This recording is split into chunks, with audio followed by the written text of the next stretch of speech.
Hello, cousins, citizens, and fellow cultists, to another episode of the Shattersong LARP Diaries. We are talking monstering. I've spent the whole evening making demons and gnolls for Frostgrave. If you haven't played it and you are Warhammer pilled, check it out. It's fucking insane. Awesome kits. And lo and behold, I got the wonderful notification that monstering has been published on the wiki. And I quote, "We have a dedicated skirmish crew who are keen to fight everyone, but they are intending to bolster their ranks over the event with monstering slots. These will be done by nation over the weekend, and a schedule will be provided closer to the event." And we are going to be playing as the Fallen, the baddies, the not very nice ones who are absolutely going to kill every single player they can. So, I'm very excited for this. Combat's my favourite part of LARP, and finally getting some structure around not how we're going to fight as characters, because we've got our stats right, but what we're going to be playing against, and how is that going to look. Are we going to have big battles, which is 50% of the player base swapping sides each day, like at Empire? Or are we going to see a more swap-in, swap-out system, like you can see Eerie Light events do this extremely well? Is you get a monstering slot, you monster only once over the weekend, but you get involved in lots of smaller skirmishes, which I personally prefer, because 30 on 30 makes you feel like a hero.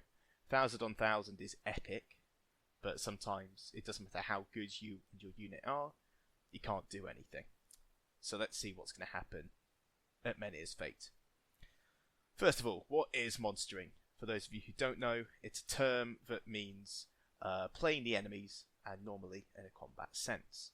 For example, if you were at a Lord of the Rings LARP, like Wome, Warriors of Middle-earth, a sister to Bastion, another outstanding LARP, you might monster as the Orcs of Mordor in the Lord of the Rings setting.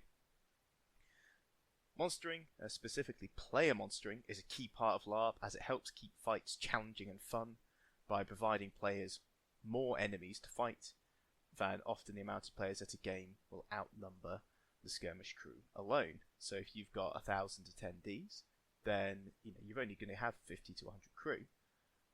Obviously, outnumbering your enemies 10 to 1 all the time is going to suck, so you sub in and out. In the LARP community, in the LARP community, it is expected that if you are participating in fights and skirmishes as your character, you should monster a fight as well, so that it is fair for everyone. If your character does not battle, then you don't need to monster, sometimes referred to as non-com. What is categorically not okay, and if you've seen the do and don'ts videos that Menhirs have been putting out on their YouTube channel, which are fantastic, by the way, lovely high production quality, loving it. One of the big don'ts was mobile phones. Just leave them in your tent, you won't need them. But secondly, is if you play a player character, especially on, let's say, the Saturday fight, and then you get too drunk on Saturday night and then you don't show up to monster on Sunday, I think people who do that are possibly the biggest problem with the combat side of LARP. You talk about health and safety, you talk about combat mechanics. I think fundamentally what really kills the fucking game is people who can't handle themselves on a Saturday night, and then they just bail out of their obligations in the morning. And yet, they're often the people who complain about battles and fighting enough monsters themselves when they end up on the Sunday fight after monstering on Saturday. So yeah, if you're going to fight as your character, go and monster. It is not a chore just because you have to do it. I would say it's fundamentally one of the most fun things you can do at LARP, because it doesn't matter about your character. You get a tiny little bit of plot. You're playing Zerbag the Evil for an hour and a half, and you get to throw yourself into that character, have some epic fights, and be the epic baddie that gets killed by someone's player character. And when they're driving home, they will be ranting and raving about, oh, there was this huge orc, had a massive 200 axe, and then I dived underneath it because they did a really cool overhead swing, and then I gutted them, and they sort of had blood frothing out of their mouth, and they fell over. That could be you, citizen. That could be you dying on the floor, making someone else's day. That's why you should monster. But rant over. If there's a reason you or your character wouldn't want to play on a battle or a fight. You are very welcome to monster multiple times, so you never have to risk your character. And if you like monstering, hands up, I have done this. You fight, you don't fight on any day, and you monster for both instead. And that I did that at Empire in 2024 at E2. Phenomenal time, absolutely phenomenal time. Loved it. Monstering is one of the best ways to learn combat as well, so if you're new, you can get lots of practice as a monster. So that's maybe 5 minutes of exposition that we didn't need, but let's focus on monstering at Menhirs Fate. There will be time slots throughout the weekend where all the fighting players who have attended or plan on attending their nation's main adventure will join the skirmish crew for up to 2 hours. That's not long at all, only 2, crikey, to help bulk out the monstering numbers for the reasons described above. There will be set time slots throughout the weekend for each nation, published before the event, and each slot will be 2 hours. You will be given stats and abilities for your monster, different to your skills and abilities from your player character, so you can't just port one over, and these may change from event to event, so make sure you know your stats for the encounter.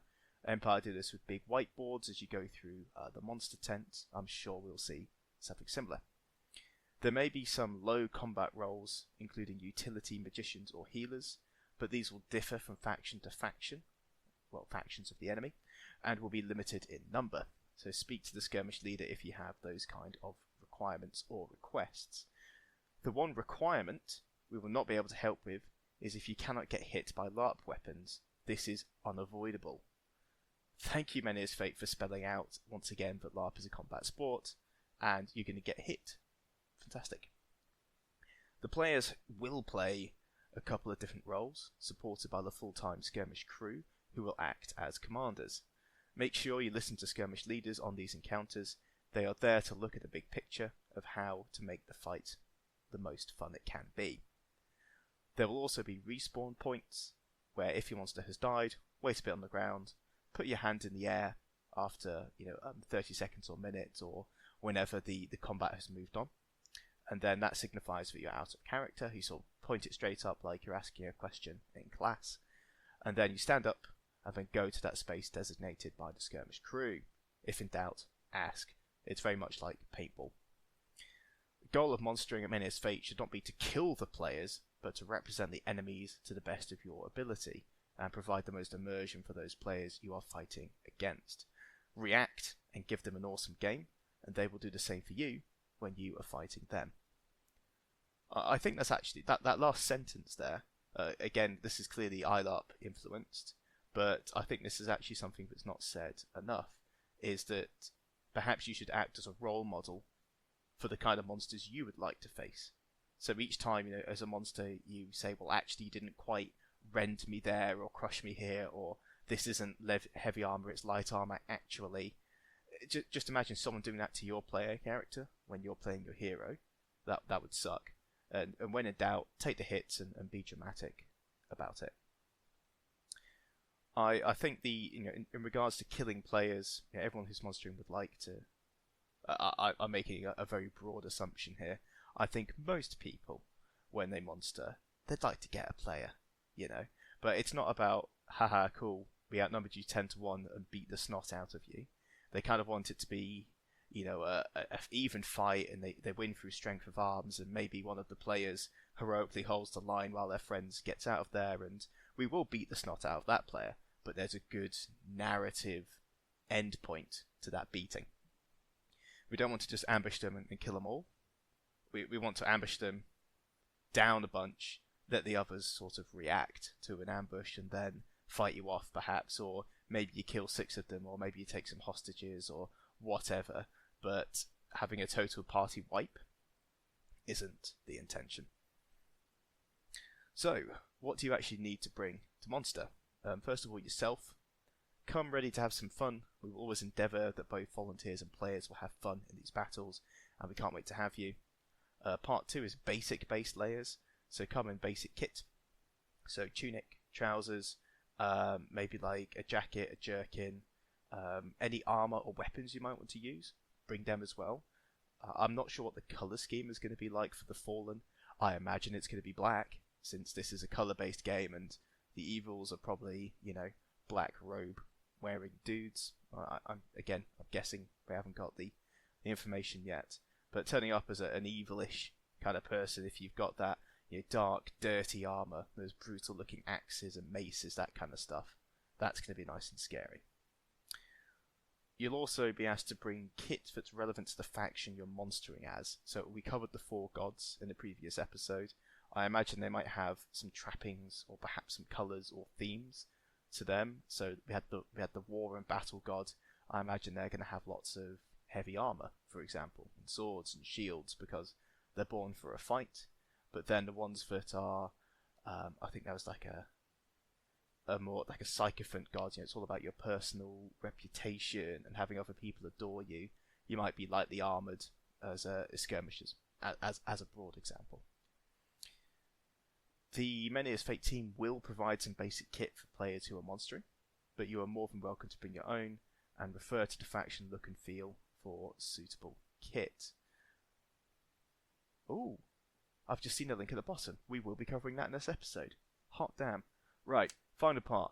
Referees. On the battlefield, there's going to be crew acting as referees. It is in our plan for all of the skirmish crew and nation support crew to be trained as battle refs as well, and there will be other referees around too.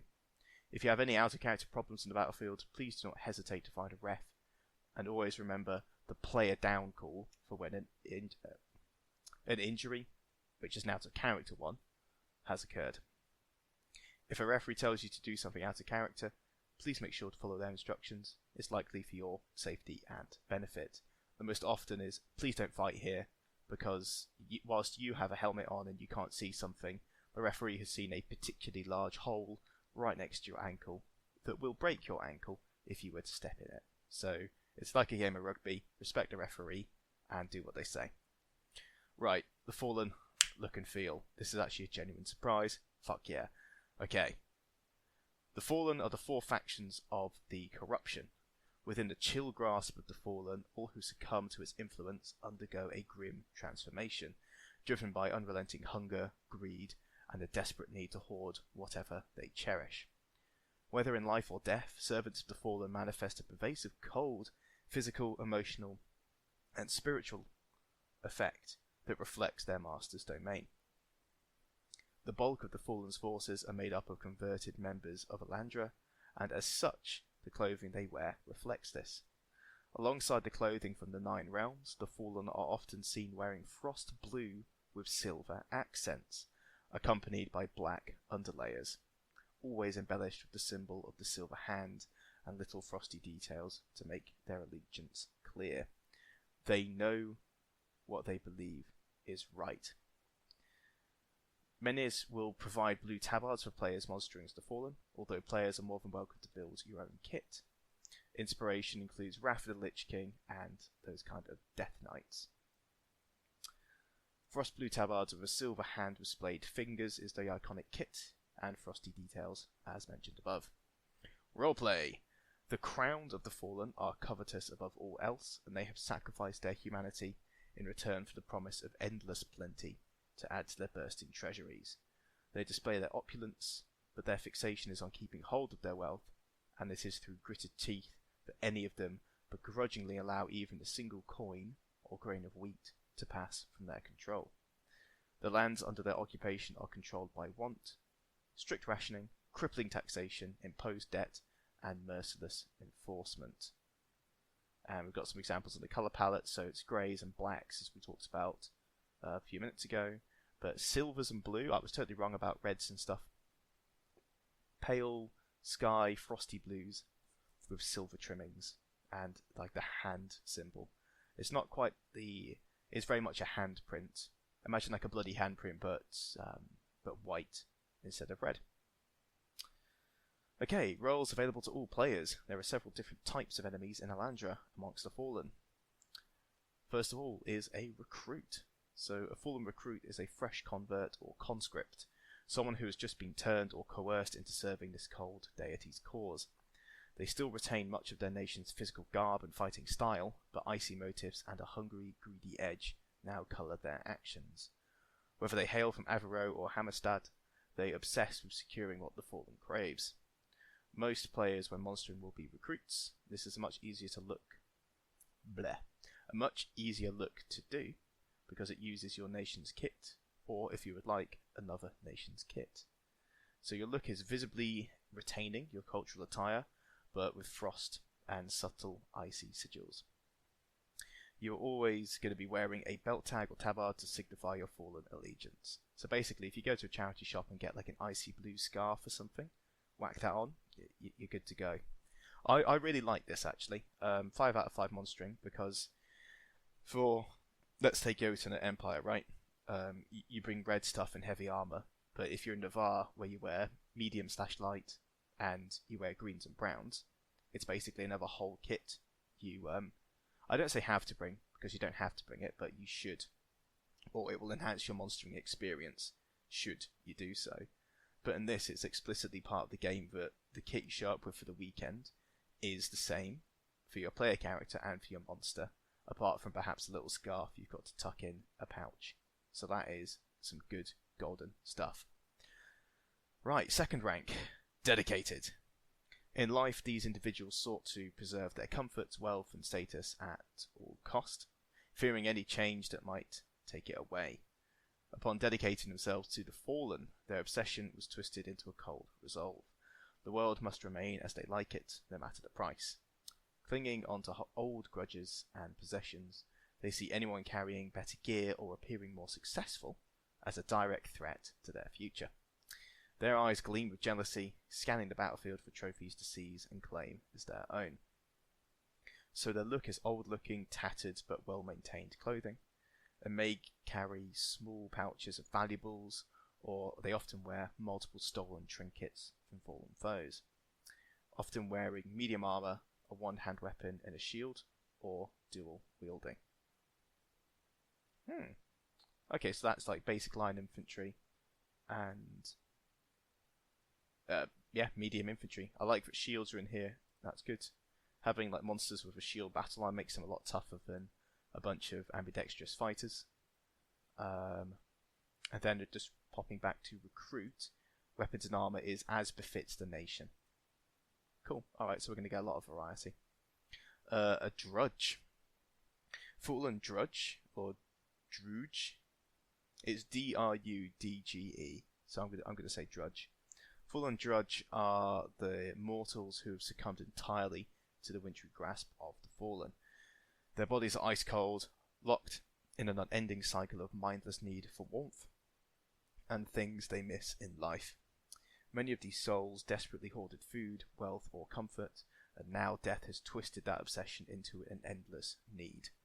While slow and clumsy, they relentlessly pursue those who still cling to warmth, especially if they sense valuables or signs of plenty. So they are pale, frost-bitten faces and have frosty water weave marks. Like the armours, one or two-handed weapons, no spears or shields. So your typical line infantry, I guess. Light infantry at the very least.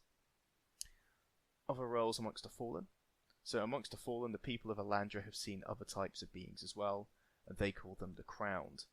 These, for the most part, will be played by our skirmish crew, but may open up to players as they learn more about the world.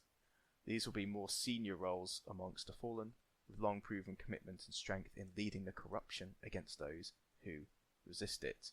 So they got basic black layers, light blue tabards, dark coloured tarnished and tatty armour, and they've got old valuables from looted foes. Okay, so that's basically skirmish crew are going to look impressive and different, and as players you can show up as just your nation with a bit of blue. You can show up with sword and shield and medium armour and provide a more generic infantry, or as a drudge you can show up with a weapon and some really cool facial cosmetics, like a sort of zombie kind of vibe, and then go ham with that. Cool. Well, that is a pleasant surprise on my Wednesday evening. 3 minutes to midnight. I'm going to wrap up the episode there. I'm very much excited.